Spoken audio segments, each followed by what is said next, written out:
The German prisoners of war were all from Germany. All of them that were in Mississippi County were mostly from Rommel's Afrika Korps. The Germans were brought here as the POWs, but they were brought here because England asked the United States to take them, because they had run out of prisons to put them in. And the United States said, we can't take them. We don't have prisons here to hold them. But the thing was, they didn't really need prisons. They put them here in the South, where they had needed cotton pickers, cotton choppers, and that type of thing, and there was no place for them to go. There were about 155 base camps around the country for Axis, which were the countries of Germany, Italy, and Japan mostly. And over 500 smaller work camps, if you will. The about 425,000 POWs from those three countries in the United States during the war at its peak. And this one on Camp Robinson had a number of buildings. They were built before, most of them were built before the Germans got here. But this was the base camp for some of the smaller work camps around the state. With a major prison camp at Fort Robinson and Little Rock, there were side camps located at Blytheville, Gosnell, Luxora, Nodina, Kaiser, Bassett, Victoria, and at the farm headquarters of Bryan Farms near Osceola. The United States really followed the international laws very well, and as a rule did not mistreat its POWs. The Geneva Convention really set the standard of what the rules were and what the laws were in international law about how you treated prisoners of war. The United States followed that really well. The prisoners of war were to be treated not friendly, but I would say civilly.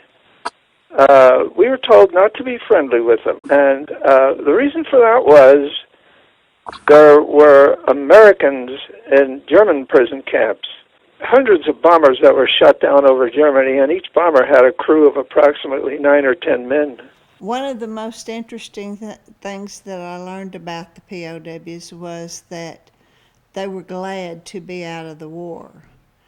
There was only one at the camp at Bryan Farms that was not glad to be out of the war. He wanted to be back fighting. So the ones that work with me or for me, and in the shop, the gin, and all around, and I work with them every day, but not the same bunch. when they sent out 4 or 5 men to work, be 4 or 5 different men would come out the next day. The German POWs were very good mechanics. They were lousy cotton pickers. They could pick cotton. They did not have to pick cotton as a German POW, but they could pick it and make 10 cents a pound. I think some of the guys that worked with them did develop friendships with the German POWs because, as I said, most of them didn't want to be in the war in the first place. Well, they was there when I came there, and I started working with them the next day. So it wasn't any animosity to me to them, and there was none between them and me. They got along with the people here. They enjoyed meeting the Americans, and so yeah, but as a general rule, most people didn't even know that the German POW camps were here. I told them how to get to town and went to a movie right over here. Told them to come over there, and this movie ticket was 30 or 35 cents. And I told them, take your money and lay it up on a ticket thing, get you 3 tickets, and keep your mouth shut. If you didn't, well, you get shot. They also had a recreation area, so they would do gymnastics, other types of sports that they would do in Germany. They would go out near the barracks and play soccer. And soccer at that time was a game that the United States didn't know. So it was something different to them, and they'd all go watch them play soccer and things. Mary Ann Lechner. She had some of her father's, he was stationed at, or he was a German POW at the camp where my office is now. And so he won awards, and she was in the attic of his home after he died, and she found some of the awards that he had won, and she found the name of our place, and she emailed me copies of all of them. We have here in the museum some of their pictures, some of their artwork, some of their handicrafts. One of the German soldiers had carved one picture that looked like his home in Germany, and the other picture looked like where Rommel's Afrika Corps was stationed in Africa. They found out that I was part Indian, and they made these for me and gave them to me. That was back in the 40s, so I've had them ever since. They was getting to be antiques with me. These here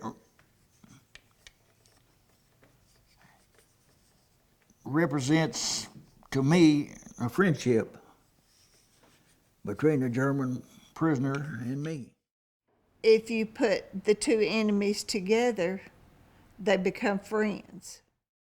I do know in Camp Robinson, the last of the German POWs to leave here was in July, or actually June of 1946, and they were sent back home. The day before they left, and they didn't talk about leaving. I asked them, was they worried about it? And one of them told me he didn't want to talk about it. So, you know, I left it alone. That most of them didn't want to leave, and that most of them were very upset that they had to go home. They wanted to see their families, but they wanted them over here. And of course that wasn't possible at that time because the United States had just fought a war with Germany, and they weren't really welcomed here at that time. Went up along the New England coast, and it was the SS Antioch Victory. As we went up along the New England coast, the ship was only bouncing up and down, and I thought, well, this isn't too bad. And the second day at sea, the captain called us into the mess hall on the ship. It was a tiny room. There were 18 of us. And he said, gentlemen, This is not going to be a fun voyage. We rode the same boxcars that the Holocaust victims rode when we finally got transportation inland. And it was late afternoon, January afternoon, and when the gate to the camp closed, the French tricolor flag came down from the flagpole, and the red flag with the hammer and sickle went up. They were the property of the Russians. I thought, my God, we brought them back to be taken home, and look what's about to happen.